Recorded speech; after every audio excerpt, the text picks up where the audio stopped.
What's going on, people? We are Tottenham TV, back here for another Tottenham update for you guys. A few things to get through, and the first thing we're going to talk about is the Premier League, set to make a big U-turn in terms of the number of substitutes being allowed in Premier League games.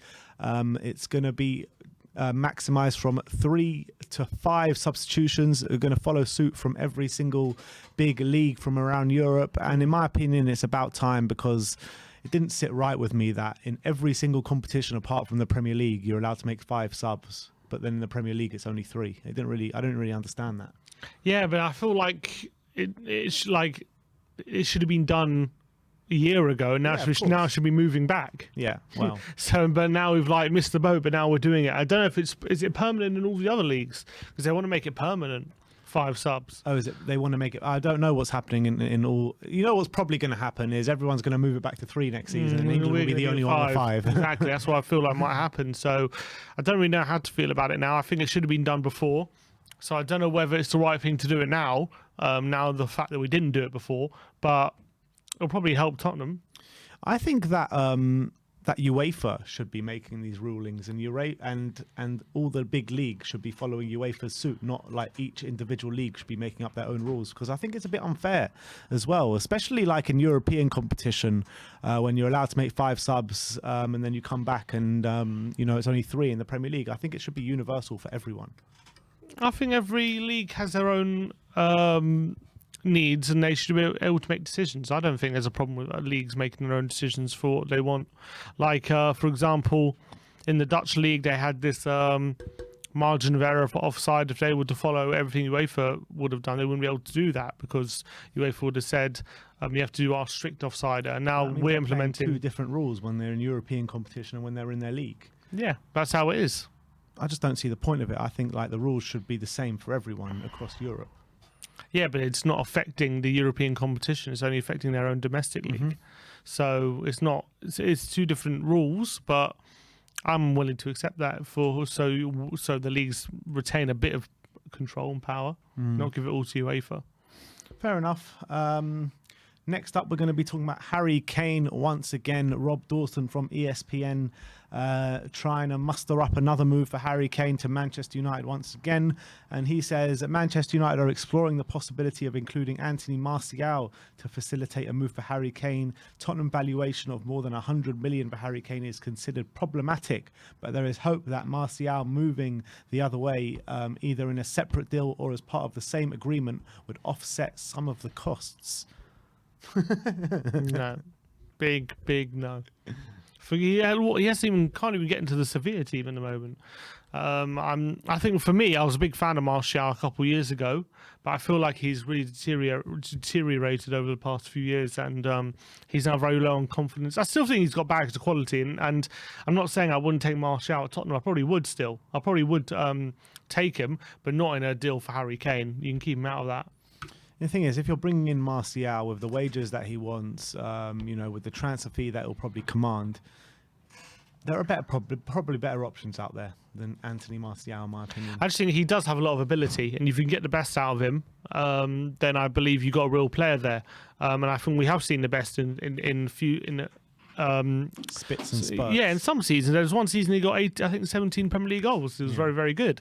And I think he's got an amazing finishing ability. I think he's got good pace, but he needs the right motivation. I feel like it's a bit the same with Dele Alli right now. It's like you keep waiting for him to explode again and regain that form, and it just doesn't seem to be happening. So unless we're really convinced that we can recapture that form, I wouldn't go for it. But if we were to sign him, I would be a bit excited.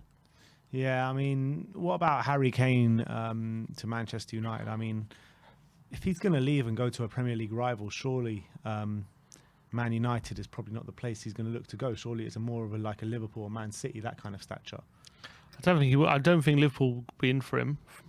Yeah, I'm just saying from his mind, not from the club's mind. Yeah, probably. But if he's that desperate to leave, then he'll have to. Beggars can't be choosers. I don't think if he's that desperate, and he'll only have. There might be the only option, Man United. I can't say. I don't know if Chelsea. He won't go Chelsea. City look like they're going to be getting Haaland or someone else now for that big money. So I don't know where else he goes. All right, next up, we're going to talk about Andrea Belotti. This is from Tutto Sport, and they're saying a report claimed that Antonio Conte could look to bring him to Spurs, with Antonio Conte rating the striker highly. If the North London club do not make an approach for Belotti, it is said that he might have to settle for a move to a mid-table Premier League side. I mean, in the past, I've really rated Belotti, but this season he seemed to have gone off the boil a little bit, only scoring 4 goals all season.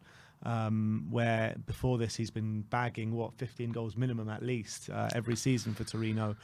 He still is the club captain there, and he's highly thought of there and everything like that. And I probably still would take him as a backup striker, but it has gone a bit wrong for him this season.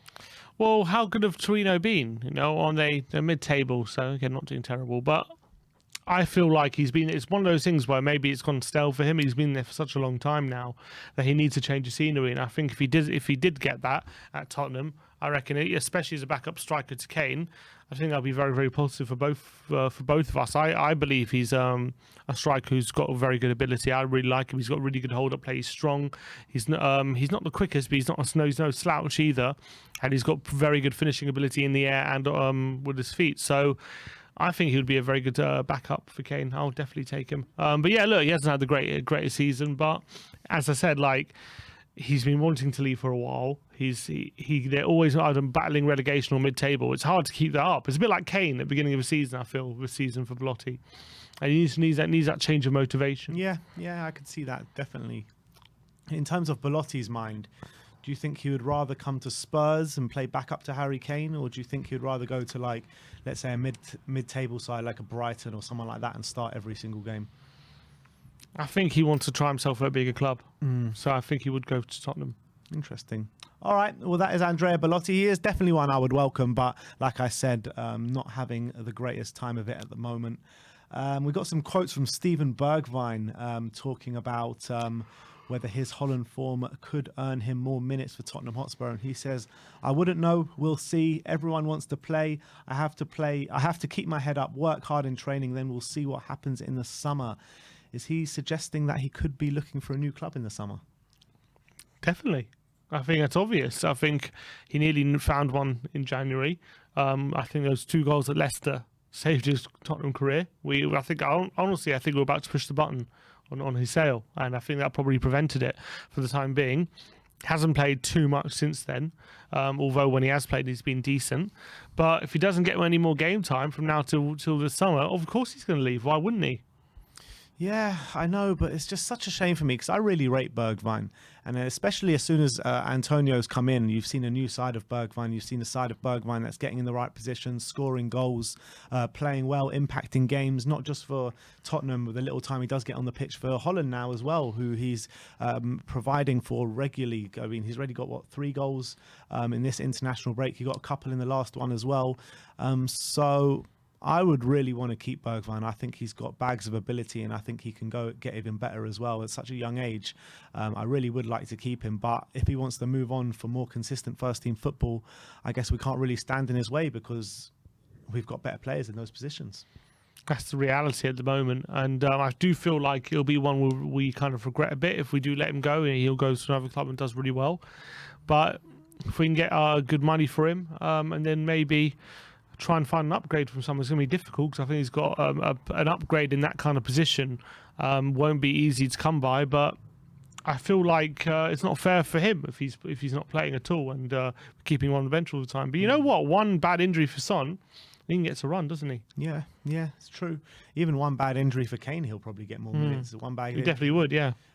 So he could get more minutes there. But also, when you're looking forward to next season, hopefully we're back in European competition, back in all the cups as well. So there will be more opportunities for him next season. It's just like now we're literally 1 game a week, and it's always going to be difficult for him. So that's the thing. So I'd like to keep him around. That's the honest truth. But last but not least, we're going to talk about Niall John now.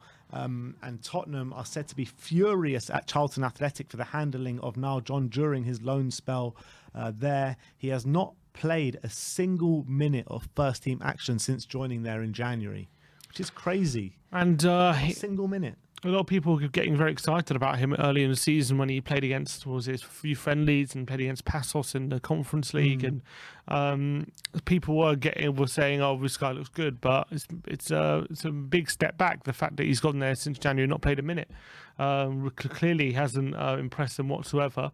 And obviously Tottenham are going to be angry, but from Charlton's point of view, they really must not see anything from him in training, whatnot, if they're to not play him. Otherwise, if they were seeing stuff, he would be playing at least a bit. The fact he doesn't play a minute is worrying. It's crazy to me because I looked at him in the Spurs shirt in the friendlies and the European tournament that you're talking about, and I thought he looked good. And I was one that was excited about him. And for him to go to League One and not get even a sub appearance, it's crazy. I mean, I think he did all right in the pre-season games. I didn't read too much into it. I think people were getting a bit too ahead of themselves when they got called excited. But I don't know. I don't know if it's crazy because that's all we've seen. So he might not be as good as we think. That's all I can think. Yeah, all right. Well, I guess we'll have to see how that one plans out, see if he does get any minutes from now. And also, he's still young. What, 17, 18? Yeah, he's very young. So from now happens. Yeah. Actually, how old is he? Is he a bit older than that? Actually, he might be a bit older than that, but still young. He's 19, yeah. 19. So, look, we'll just have to see how that one plans out. Hopefully he does get a few more minutes from now until the end of the season. But that is our Tottenham update for today. Let me know in the comment section below if you have any thoughts regarding any of the news stories we brought to you today. Like, subscribe and comment. And as always, come on, you Spurs.